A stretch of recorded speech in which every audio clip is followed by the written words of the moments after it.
Hey everybody, I've got a special guest on the YouTube channel today. His name is Jeff Hunter from NinjaOne. He's a field CTO.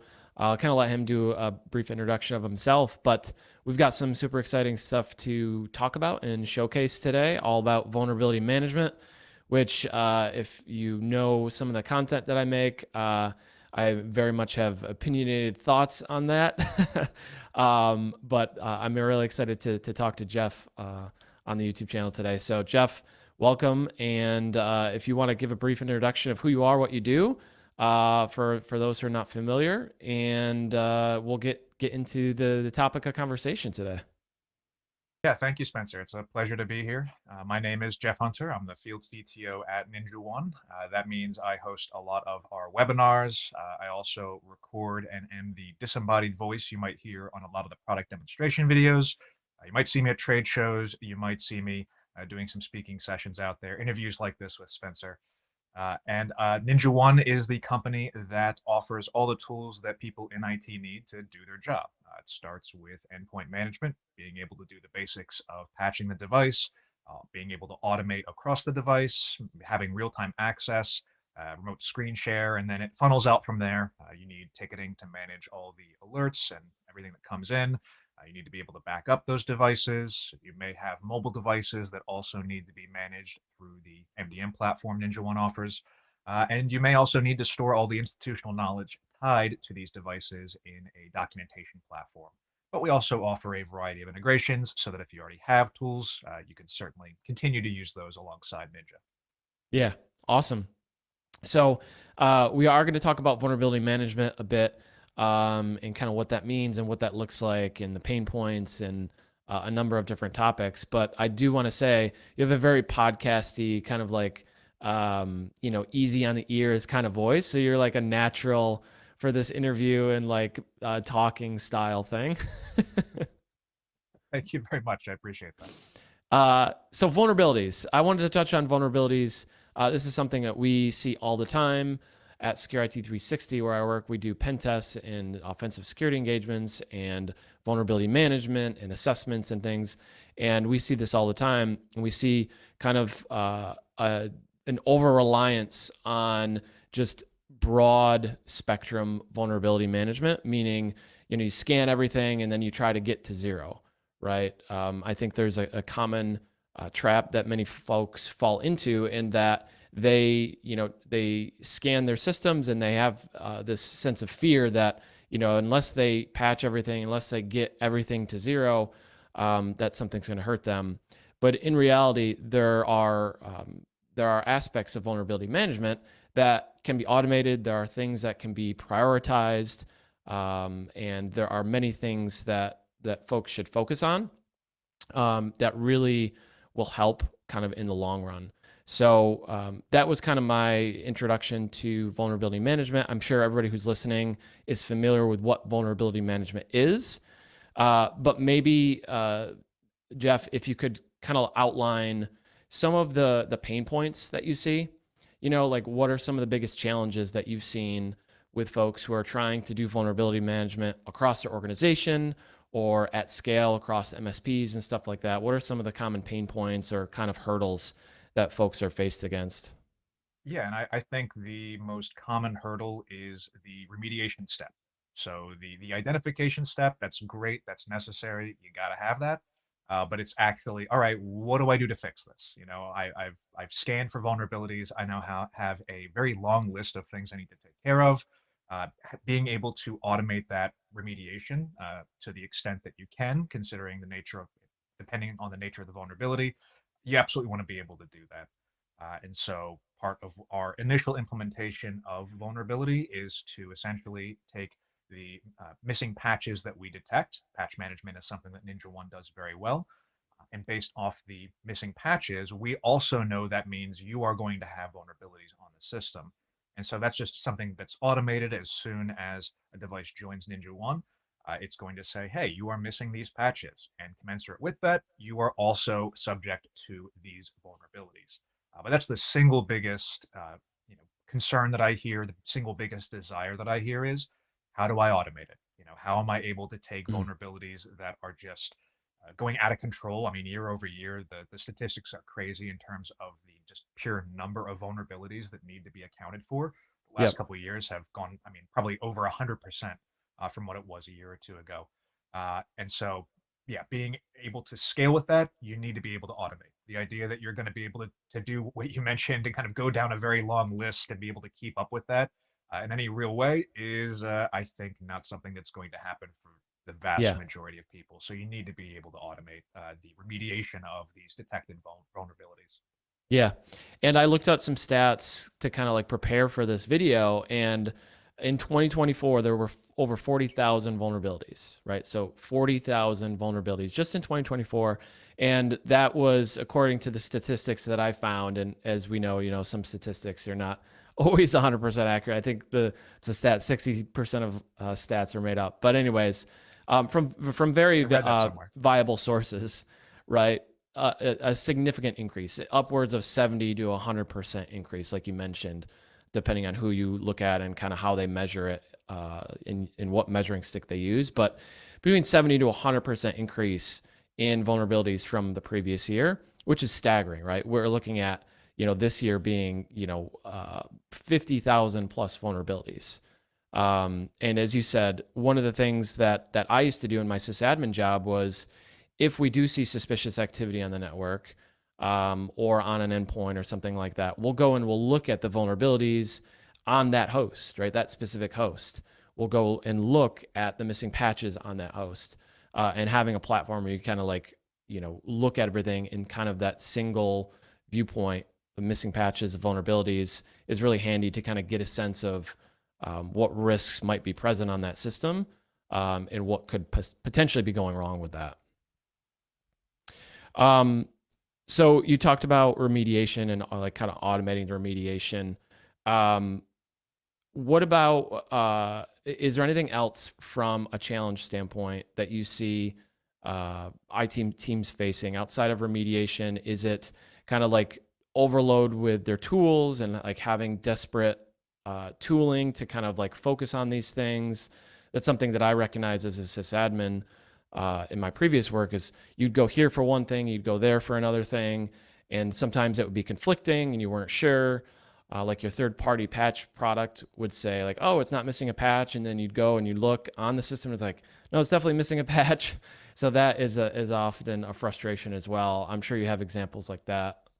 Absolutely. I mean, really, I feel like we're at a tipping point now where over the last 5 years, you have this huge paradigm shift where all of a sudden people's way of managing devices, the way that they work, it's completely disrupted.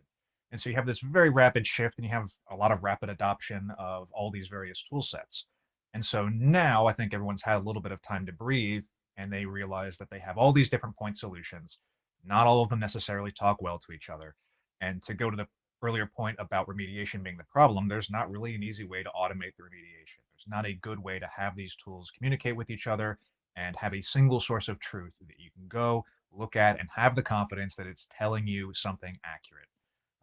You end up having to go, like you said, into a couple different portals to kind of reconcile all of these differences and figure out, okay, what is the actual way forward here? And so that's something we see a lot of people concerned about is kind of the nature of how having a fragmented, siloed tool set is not ideal, that it creates a lot of problems, namely one of them being staffing, the ability Mm. to uh, hire staff, to be able to train them, to be able to retain them. Uh, in my conversations is very, very difficult or substantially more difficult with the greater number of tools that you have in your stack. So it's not to say it's an impossible problem, but going back to our point about the nature of vulnerabilities kind of growing year over year, the nature of what people have to do in IT is also growing year over year. Mhm. The sheer number of endpoints that you have to deal with now, even on a per employee basis, I think is substantially greater today than it was 5 years ago or 10 years ago. The concept of having more and more devices that need to be managed, infrastructure devices, kind of communal grab and go devices, you need to have visibility on all that, and going to all these various point solutions to do that can be a blocker. You can spend time having to find something, reconcile information that you otherwise might be able to do in a single platform. So yeah, that's something that we see a lot of people who come to NinjaOne are looking to say. I have 15 tools in my tech stack. It sounds like you can replace at least half of them. How is there, show me a better path forward. What Yep. is my life going to look like using, a platform approach versus point solutions? And how is that going to benefit my operation? Yep. And the other aspect too, and something that that everybody I think can resonates with everyone recently is remote employees. That's something I think is a big consideration is, COVID completely disrupted the way we work. And now many places are fully remote or, they're hybrid, they're in the office once a week, they have laptops. So being able to manage those and patch those devices also got disrupted, right? Many people were reliant, like myself included in sysadmin days, we were relying on the computer being plugged in the network at the office. We could always get access to it. We could walk down, we could manually patch it. Not so much so today, especially with organizations who are fully remote, who are, in multiple geographic cities. This is very common with law firms. We work with a lot of law firms, right? And they have 8 offices across the country. And now they're, mostly hybrid. So you don't even know where the device is, let alone like have it in a centralized location to really manage it or update it, patch it, things like that. So I think that's a very important aspect of this conversation too. And maybe you could shed some more light on like the remote aspects of this. Yeah, absolutely. I mean, I can remember starting at NinjaOne 5 years ago and talking to people where one of the first conversations we would have is, are you okay with a cloud-based tool? And that's because the nature of having on-premise management was just so ingrained in people. You had to have it on-prem because that is how you manage your devices. We're talking about decades of institutional, muscle memory here, where the devices Hmm. are on-prem. It's fairly rare for you to be off premise for the vast majority of organizations.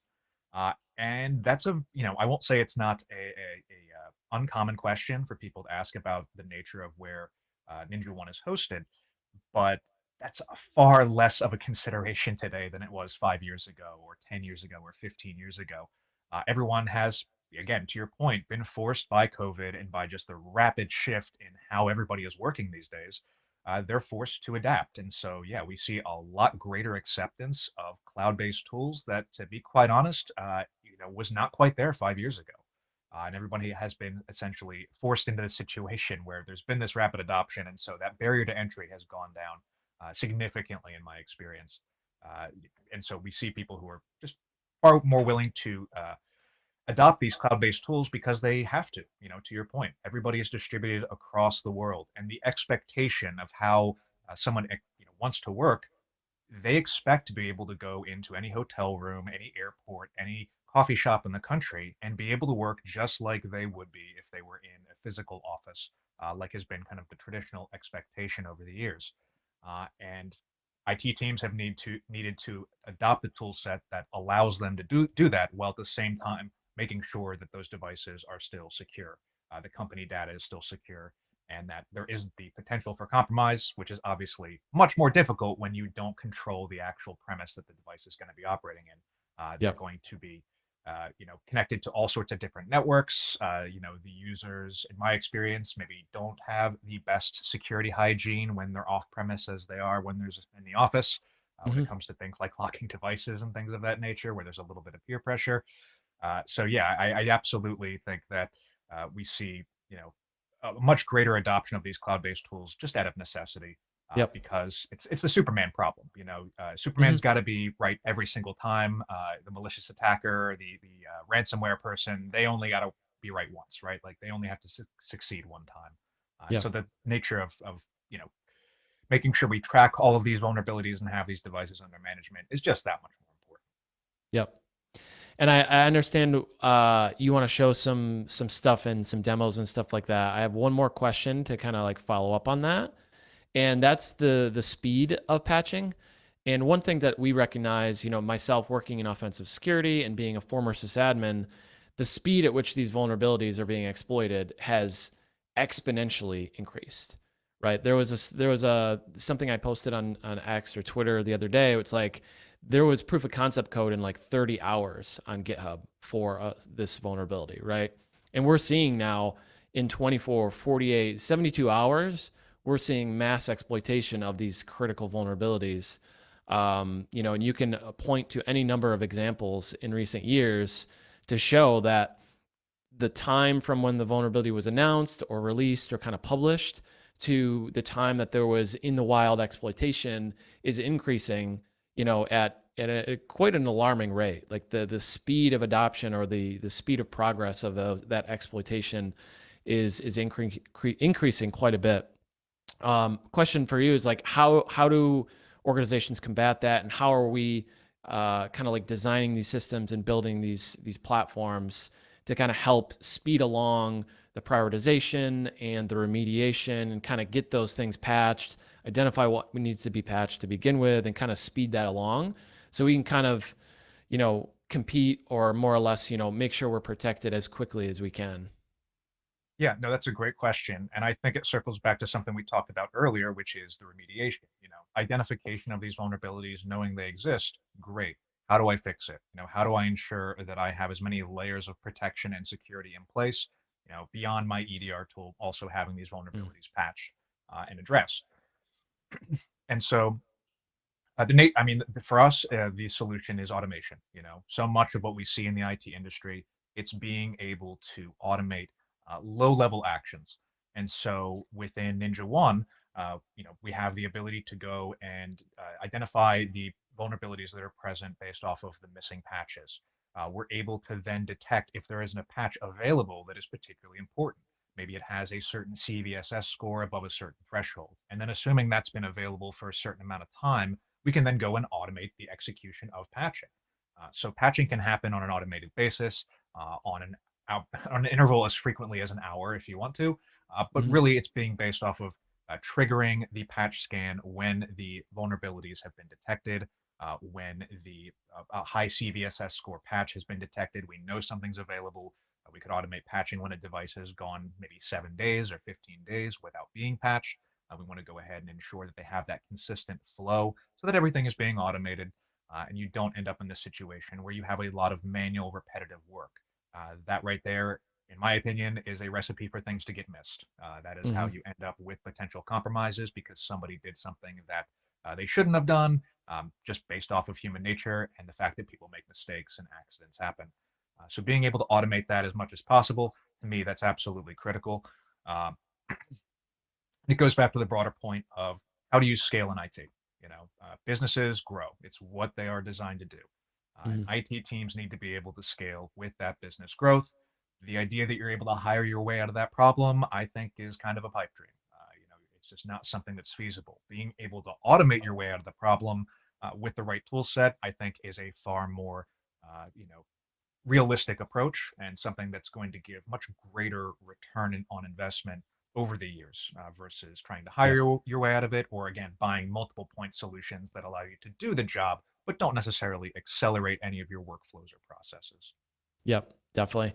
And I like to famously or infamously say like 99% of vulnerabilities don't matter, but it's the 1% you don't know that matter. So being able to prioritize and automate the for lack of a better word, the minutia, right? Like the ones that you can automate, the ones that you can like programmatically kind of clear out so you can really focus on the ones that matter or that are important or that are bigger lifts is super valuable.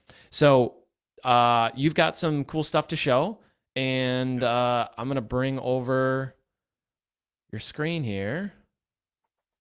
Cool. So walk us through like what this is, how this works. I'm super excited to kind of see what this is all about. Yeah, absolutely. Right here, we are looking at the main NinjaOne dashboard. This is your cup of coffee view when you come in the morning. How does my IT estate look?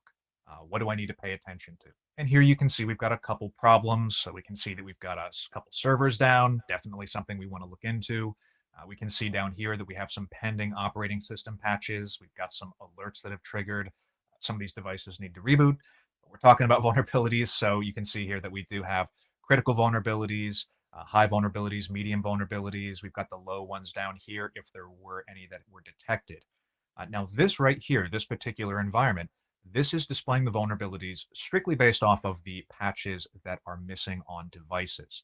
And so if we go to our vulnerabilities tab here, you'll see this is all CVEs that have been detected as the result of devices not having certain patches installed.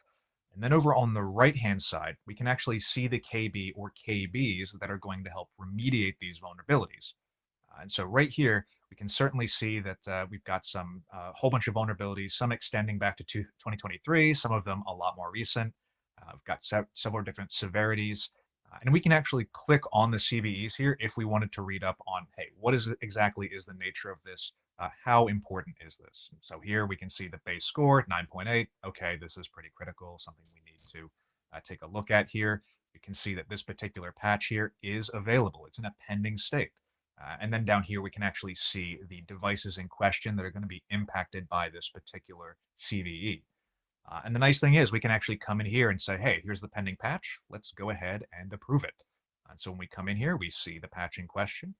Uh, this is where we can actually approve patches. There's a couple different ways you can manage patches through NinjaOne. You could auto approve certain patches. In my particular case, so that I have something to show you, I have everything set to manual so that we have to actually approve each individual patch. The And paranoid we, IT admin.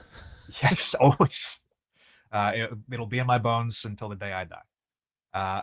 You can see here that we've got links to the patch notes. If we had a KB analysis of this particular patch, this would be NinjaOne Patch Intelligence AI letting us know if there were any issues with the patch. Obviously, in this case, I think the CVE danger probably outweighs any potential disruption for a patch from October of 2 years ago. And then we have the actual CVEs that are being remediated by this patch. And so we can click in here, and this is a closing the loop. It's a round robin where we're taking the information that we saw on the other tab, and it's just easily surfaced right here. We could copy this if we needed to export it for some reason. We could, of course, also export it from the other screen that I showed you earlier. And then here we can actually click on the CVEs if we wanted to read up on each individual one, just like we did earlier. Yeah, it's super nice to be able to have a list of what CVEs and what issues a single patch remediates, right? Because that's one of the big hurdles that I experience as a sysadmin is like, you've got this, quality update. They used to call them like cumulative updates or quality updates, right? And it would have all these fixes for all these things, but it was hard to know exactly what things got fixed or what CVEs were patched, and you kind of had to dig a lot for it. So that's super nice. Yeah, it's really convenient. I will say I was kind of surprised just at how much of a nice value add this was to kind of have this information just readily available. What's really cool is when I was populating this environment with devices, you could actually see it happen in real time. As the devices are being added in, you could see NinjaOne saying, hey, this device has all these patches installed. Here are some missing patches. Here's the vulnerabilities that you have. So it was almost instantaneous. As soon as I had devices join into Ninja, I was immediately seeing all this vulnerability information that was just being automatically detected based off of the missing operating system patches on the devices. So yeah, I mean, to me, that's one of those things that it does blow my mind a little bit. It seems a little bit like magic to be able to have that all inside of one portal. Now, so far we've been talking about how NinjaOne is identifying these vulnerabilities based off of the missing patches on the device, but you also have the ability to integrate a third-party scanner. So aside from detecting the missing operating system patches, NinjaOne isn't going and doing any sort of direct vulnerability scanning in the way that a dedicated tool for that would, at least not yet. But we do allow you to go ahead and integrate the results of your third-party scans into NinjaOne. We've launched some API endpoints, and you can see right here we have our NinjaOne API, which I'm a huge fan of. And this allows you to go ahead and take a CSV export from whatever service you happen to be using. We're agnostic on which one. It just needs to have a piece of identifying device information, like the device's IP address, and then the actual CVEs that are applied to that device. And so you can actually use our API endpoints here to completely automate this. You can interact with the API of another service, have it initiate scans, export those scans on a recurring basis, and then upload them in the NinjaOne so that you can see where those vulnerabilities are having an effect. And then as that scan comes in and you do your remediation, then you can see the vulnerabilities disappear from the device because they remediated those through your endpoint management platform. So this is a nice way to take your existing scanner that you already have and integrate that in the NinjaOne so that you have that cross-platform visibility. You don't have the situation where you're looking at NinjaOne, you're going back to your vulnerability scanner and saying, okay, these CVEs are right Hmm. here. All right, let me go back into my platform. That I've done that. No desire to repeat the experience. That is one of Hmm. those mind-numbing tasks that if I could find a way to automate it, I absolutely would. And so with these new API endpoints, really easy to go ahead and have that occur on as frequent a basis as you'd like. Just upload all the CVEs into that have been detected into NinjaOne, and obviously that flow will adjust over time so that you see when things have been fixed as the result of patching or maybe some other automation that you've deployed through NinjaOne. I want to talk a little bit more about the nature of how we can automate patching to remediate these vulnerabilities. So let's go ahead and go into a NinjaOne policy. NinjaOne policy is kind of the engine that makes this whole system go. A lot of your day-to-day actions are all going to be tied to your policy settings. And so here we would have conditions, and this would be the alerts of Ninja. It's detecting something, and when something has gone wrong, you're outside of your authorized criteria, it's going to go ahead and raise an alert. And so right here, we can see this is a good example that I mentioned earlier. When we have a patch that has a CVSS score above a certain threshold, and when it's been available for a certain number of days, we can then go ahead and raise an alert. And that includes if somebody has rejected the patch. You know, there's something important inside a rejected patch. Mm. You want to know about that. And so this would give you that insight as well. And so right here, great. This lets us know we have a problem. But going back to my point, how do we actually remediate this in an automated way? Let's just run patching. And so let's come in here and run a patch apply.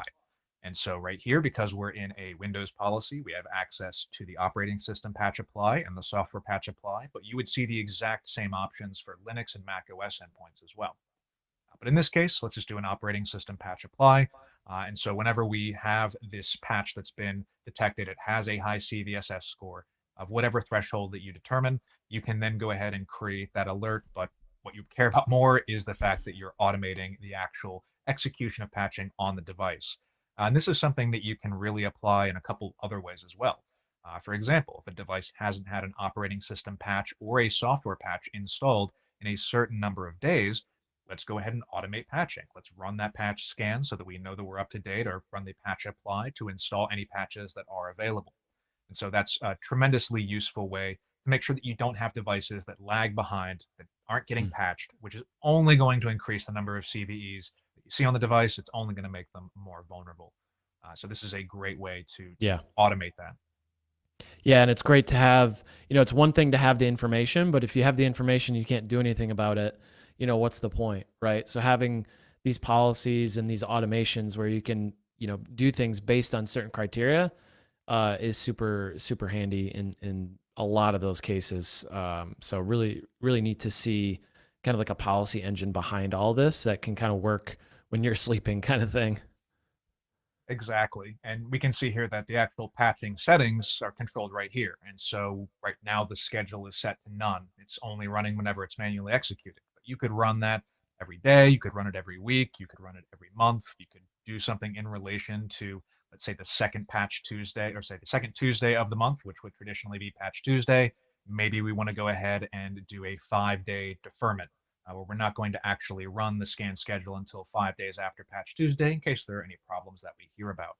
Hmm. And a really nice aspect of that is being able to also automatically approve patches. I know I'm an overly cautious sysadmin, but definitely can go ahead and do a time delay here to give yourself a bit of a grace period so that if there are bad patches out there, that you have a little bit of time to hear about it, potentially Yep. through that patch intelligence AI feature I mentioned earlier, and then go ahead and reject that patch. In our 9.0 release that we've got coming out starting in May and going into June, you're actually going to be able to take the results of the patch intelligence AI feature, and you're going to be able to control patching with that automatically. So rather than being something as it exists today, which gives insight to the technician to let them make the decision, you're actually going to be able to automate that entirely. So that based off of the results of patch intelligence AI, when the sentiment turns negative on a patch, we'll be able to go ahead and automatically take that out of the hopper and say, hey, no, Mm. technician needs to look at this. We need to wait. This patch is ultimately likely to cause more problems than it ultimately solves. So that's another exciting feature that we've got coming out in our next release here in a couple months. Yeah, that's awesome. There's nothing worse than being an IT guy and like rolling out a bad patch that like breaks printing, or it causes issues with Word or like or email, or like something that disrupts the user's workflow, and they're like, "What did IT do?" And they're all mad. It's like, ugh. You're just trying to do the right thing, but there's nothing worse than rolling out a bad patch. There really isn't. I think we've all been on the wrong end of that at some point or another, and it's been a bad day or maybe a bad couple days, a bad couple weeks in some particular cases. So yeah, anything we can do to avoid that is good, and that's kind of been our approach to AI. Is we want something that is going to provide guardrails and really prevent you from making critical mistakes, Yep. just due to the absolute power of an endpoint management platform. There's so much you can do here. This thing is Yep. is so powerful. Being cautious with it is, I think, a very Yep. good idea. Yeah, and it's the augmentation aspects of it, I think, that you mentioned that are really key. Is like AI is incredible, can do amazing things, and especially when you augment the processes or the workflow or the information that you can gather to present to an analyst to make that decision, or an IT admin to make that decision. Absolutely. One last thing I wanted to show here, just a different way to automate, is using our device search group here. And so what we can do in this particular menu is create a filter or filters that look at certain devices that meet common criteria. And so right here, a good one might be that we have certain vulnerabilities detected.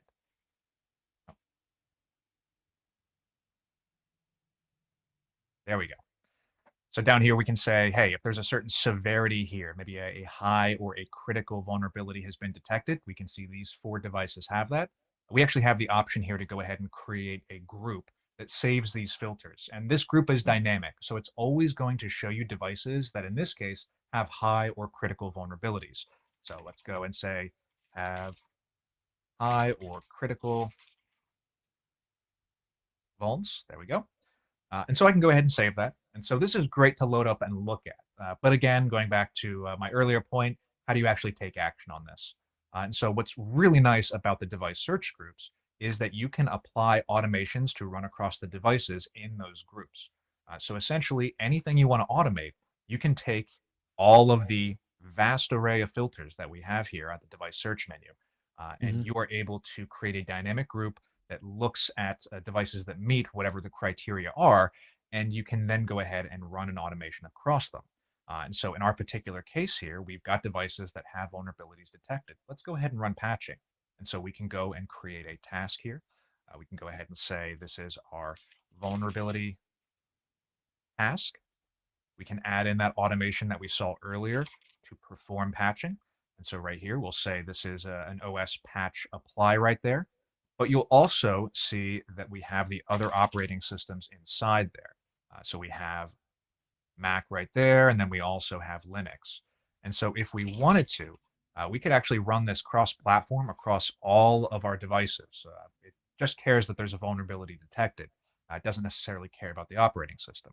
And so in this case, I can run this across my targets over here, and I wouldn't run across an organization. I wouldn't run across a static list of devices. I would make Ninja do the heavy lifting of Hmm. identifying what devices need to run this automation based off of the filters that you added in that group. And Yep. so here I can say devices that have a higher critical vulnerability. Let's go ahead and try to patch.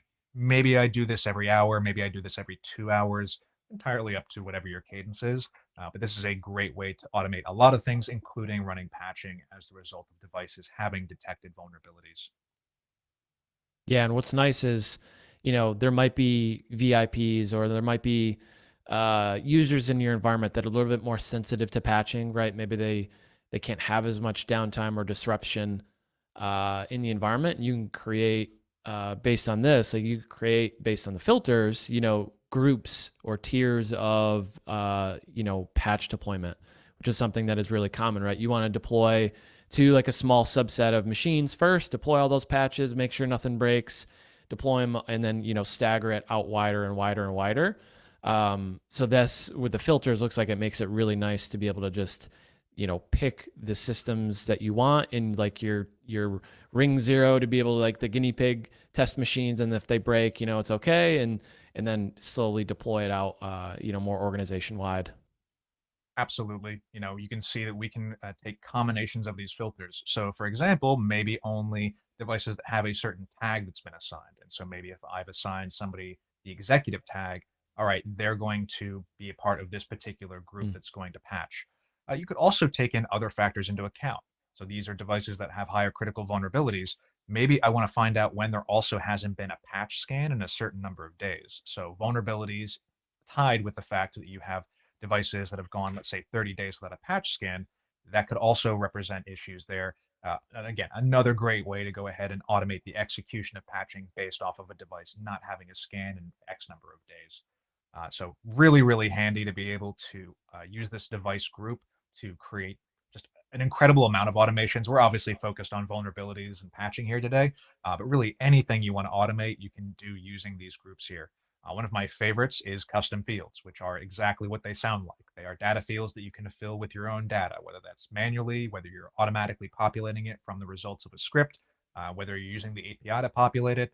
And so that just gives you a tremendous amount of criteria to base your automations off of. You're not limited to whatever's in this list. You can populate this with the custom fields with data from your own manual source, from a third party source, in addition to what's being automatically collected by a script. And so you have just a tremendous amount of potential queryable information to base your decisions for automations off of from this particular menu here. Yeah, the flexibility and kind of like the malleability of the tags and the filters and things like that, in conjunction with the policies, makes it really nice to kind of like fine tune it, based on your needs and criteria and what you're looking to do. So super neat, really, really, really cool. Anything else, Jeff, that you wanted to show us, talk through, anything we missed? Not that I can think of. So is this, depending on when this goes live, is this something that people have access to now, or when is this going to be kind of available? And then second part of that is like, how do people, learn more about this, and what do they do for that? Yeah, everything that we've shown here today, everybody should have access to this today if you have a NinjaOne account. So, yeah, this is something that everyone would have the ability to access, everyone would have the ability to use. So, yeah, that's definitely something I would encourage everybody to check out. If you are interested in more, please go to ninjaone.com. Somebody would be very happy to have a more in depth conversation with you to talk about this, as well as any of your other endpoint management needs. Cool. Well, that was super cool.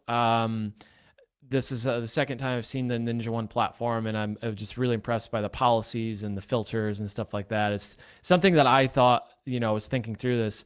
It's a platform. It's a system that I wish I had when I was doing sysadmin work. And I very much, I say that very authentically, not because we're doing this video, but I genuinely mean that. But Jeff, thank you for coming on, having a little discussion with us, showing us the platform. Really appreciate you coming on, and of course the NinjaOne. Super cool. Super thank you to them as well. So Jeff, thank you very much. Thank you for having me. It's been a great time. Awesome. Thanks, everybody. We will see you next time. Take care.